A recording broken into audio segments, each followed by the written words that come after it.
Okay, I want to talk about Carlos Alcaraz and Jannik Sinner. Why? Because they're the two most outstanding young guys on tour, obviously, but they also have both been looking great here at Wimbledon. And I think that they're on an obvious crash course in the quarterfinals. And to me, they're the two best looking players in the men's draw, and they're on the same half. So that's pretty crazy. We're going to break down their matches, which got them to the quarterfinals today, and look at some of the interesting stats and other things that I saw while watching. Sounds good? Welcome to the Slice presented by Betway. Let's get into it.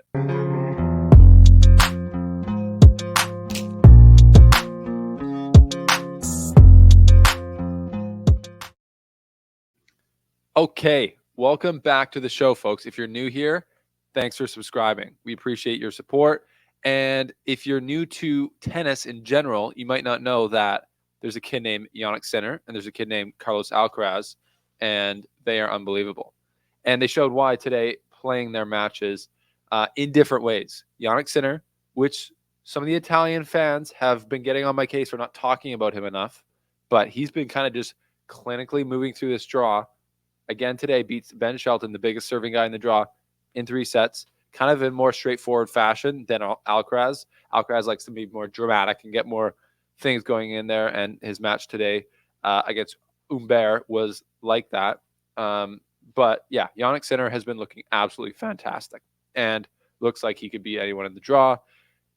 And so does Alcaraz in a bit of a different way. So we're going to talk about it. So who should we start with first?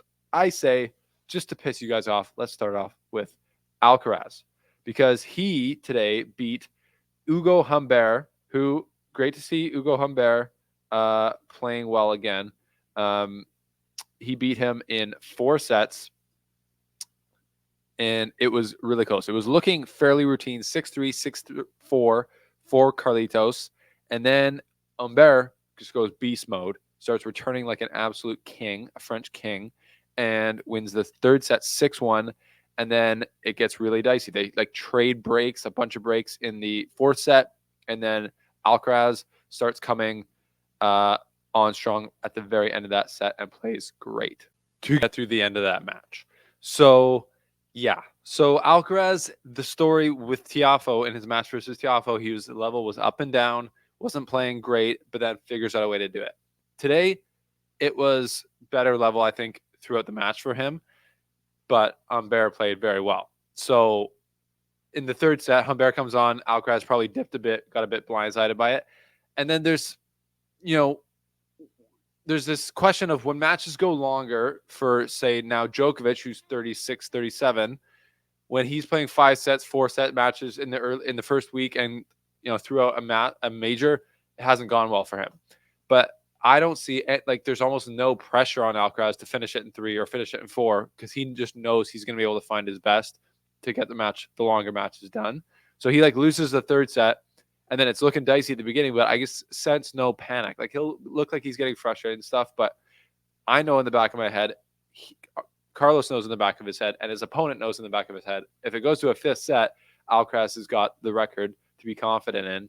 And as this 4th set went along, he started to kind of level things out a bit. Humbert was still playing amazing, cracking these flat backhand up the line, doing so much damage. That's why he's going to be amazing, and I think definitely a top 10 player. And then what Alcaraz did at the end of the match, which is why I'm so up on him in general, is just show out and play his best tennis when it mattered most. So if you look at the stats, and it was 4-all, Humbert serving, Alcaraz breaks with 3 forehand winners in the game and like a forced error on the forehand from Humbert. But Alcaraz just played a beast mode return game, played huge, broke, and then won with another few winners in his service game, hit a lot of first serves, just finds what he needs to get through the match. So that was amazing to me from Alcaraz. Another interesting point, though, with the first serve win percentage for Alcaraz. Against Tiafoe, it didn't look like his serve was doing much, and some of you guys commented in the notes that Alcaraz was not, his serve was getting a little bit cooked. And today it looked like the same thing. I was like, is Humbert just unbelievably returning well, or is Alcaraz's serve maybe not at its top right now? Maybe it's something physical, But I looked at the stats using Tennis Abstract, which it wasn't complete, and then I looked through the rest of this Wimbledon. Alcaraz won on his first serve. He won 66% of his first serve points today. So 66% of his first serve points today. That's the lowest amount of first serve or percentage of first serve points he's won in a match at Wimbledon since Wimbledon 2022. So all last year when he went on that title run and all this year, he has not served actually less than 70% or won 70% of his first serve points. 66 today. So even against Djokovic in the final last year, he won like 70.2%, I believe, of his first serves there. So, yeah, exactly 70.2%. So his first serve is not being as effective right now as it has been in the past. And I don't know why that is. I haven't been able to talk to him, but that's a significant point, I think. Is he going to change that around? I think in his next match against either Tommy Paul or Roberto Bautista Agut, it's going to be really interesting to see how effective his first serve is, what percentage he can get behind it. So that's going to be interesting to watch. So other than his serve not being great, to me, he's looked great because when you need to win, it's not like you just go out there.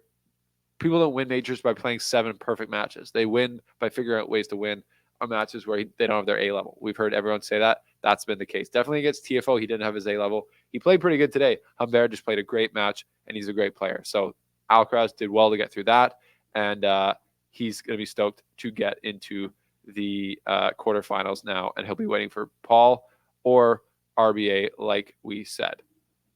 Fair enough? Fair enough. Before we move on to Sinner, let's look at the stats from today. Let's just go through them a little bit more in depth. So here's the stats on the right-hand side. That's kind of the only way they show it. Match summary, aces, 14 aces for Alcaraz. So that's a lot of aces in only 4 sets for him, I think. But just winning the first serve points, 66%. Humbert had 67%. And that's not super high either, but he's playing Carlos Alcaraz. Net points won 71% for Alcaraz. That's awesome. Came forward 34 times. Break points won. He's won 6 out of the 8 he had. He was broken 5 times, which is pretty crazy. And yeah, Humbert had 47 winners to 35 unforced errors. And Alcaraz played great too. 45 winners to 33 unforced errors. What a great match. That was just a great tennis match. Comprende? Okay, moving on. Jannik freaking Sinner. This guy is an absolute beast right now. He takes out Ben Shelton in 3 sets, and the first 2 fairly clinical early breaks on the Shelton serve, which if you've been watching Shelton serve on grass, that was the question. It's like, is Sinner going to be able to really clamp down on his serve? And when he had his chances, he took them and broke. 3rd set tiebreaker, very tight set. Sinner comes away with it, but it was a great match. Big Ben, he's very tough to play. He just, compared to the match where he beat Shapovalov, Sinner's just a different beast right now with his returning ability, with his ability from the ground. Ben was playing in the 3rd set good enough to kind of make Sinner miss more than you normally would see, and that was interesting to watch. But in general, the return game of Sinner was super solid, and from the ground, he's just better. So Sinner did have one of the craziest points of the tournament. The little huge return from Ben. Sinner does the reverse tweener, and then hits a forehand pass. He's sick. What else are you gonna say? The kid is so smooth. He can do everything. And yeah, he's walking into the quarterfinals now, also feeling very confident. So let's take a look at the stats here against Shelton, because this is interesting. So Shelton, aces, 15 aces for Shelton. That's not as high as you would expect, but that's still a lot against Sinner, who's long. Shelton got 72 of his first serves in, 72%. And first serve points won 70% for Shelton. Sinner wins that battle on the first serve points won at 76. That's pretty crazy. Against Shapovalov, Shelton was at 81%. So that is Sinner dropping Shelton's first serve win percentage 11% from 81 to 70, which is really muting his biggest weapon, and that is gonna get you a good result if you can do that. Both pretty, Shelton more enforced errors than winners. Same with Sinner actually as well. But in general, yeah, that was a pretty, I would say, dominant performance from Sinner. and outside of the third set, and shows me that he's ready to rock. He's ready to rock with anyone that comes up to him. He's had a brutal draw. He already played Berrettini, and he did well there. So it's going to be really interesting to see how these guys fare going forward. So if Alcaraz and Sinner go ahead to play in the semifinals, which I completely expect them to do, as you can see here, Sinner will play the winner of Dimitrov, Medvedev. Alcaraz will play the winner of Tommy Paul and Bautista Agut. And I do not want you to hear that I am overlooking those players because they're absolutely amazing. I do expect, though, my prediction is that we will have Sinner Alcaraz in the semifinal, but anything could happen because if Alcaraz gets into a tricky situation against a guy like Paul, who he's lost to before, and he can't come out with the heroics and he can't find his best tennis in the biggest moment, he can for sure lose because it's the quarterfinals. Tommy Paul or Bautista Agut, they're both amazing players, and that's going to be tough. But I feel like if Sinner and Alcaraz play, it's just going to be super interesting to watch the contrast in styles from their Roland Garros matchup, where Alcaraz, you feel like, had a bit more bite, a bit more control on the clay. And then we're going to be interesting to see how Sinner's serve, which is superior to Alcaraz's, I think, for sure on the grass, and definitely has been in this tournament, will fare with the creativity that Alcaraz has that might be more than Sinner's, but Sinner also has a super great level of that as well. We saw that today with the reverse tweener. So needless to say, if those guys meet in the semifinals, it's going to be absolutely blockbuster. And then whoever goes on to play the final, potentially against Djokovic, that's going to be blockbuster as well. So we've got a lot of things to look forward to here on the men's side of the draw in the next few days. Right now, as we're recording this you'll be watching this when these matches are done, but Dimitrov, Medvedev are playing, Paul and Bautista Agut are playing, Emma Raducanu has forced the third set. So things are happening at Wimbledon, but that's my thoughts and analysis on Alcaraz, Sinner, the way they're playing. It's like inevitable two trains going to meet each other. I think they're going to meet in the semifinals because they're playing great. And that's why. Anyways, that's the slice. That's what you need to know. Thanks for subscribing. We'll see you guys tomorrow back here on the show.